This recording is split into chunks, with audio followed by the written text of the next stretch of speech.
Excuse po kabayan. Ako nga pala si Ronald. Ano ma'am, gumagawa ko sa ng content sa social media tsaka sa Facebook tsaka YouTube. Okay lang po ba ma'am masama kayo sa content ko? Of course. Ano po ma'am, introduce lang po kayo ng sarili nyo tapos magtatanong po ako.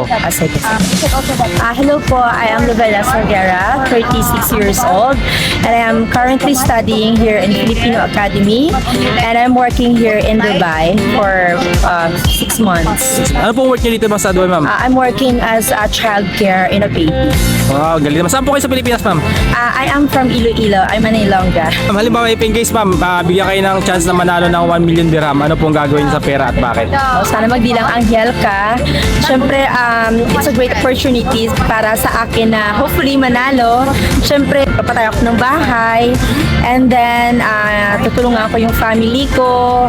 And then, siyempre, isi-share ko din yung blessings ko for others. Oh, ang galing naman po ma'am. Ma'am, halimbawa, bakit po ipapatayo yung bahay yung pera? Bakit po yung kagad ang pumasok sa isip nyo? Kasi po, syempre, lahat naman tayo, this is the reason why we work abroad for us to invest something, right?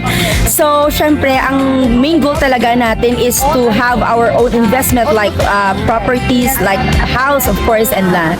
And lot, syempre, yun talagang unang-unang gustong-gusto ko na magamit sa pera, just in case. Oh, ang galing po na sagot nyo ma'am. Thank you so much Thank po. you so much po. Okay. Thank you.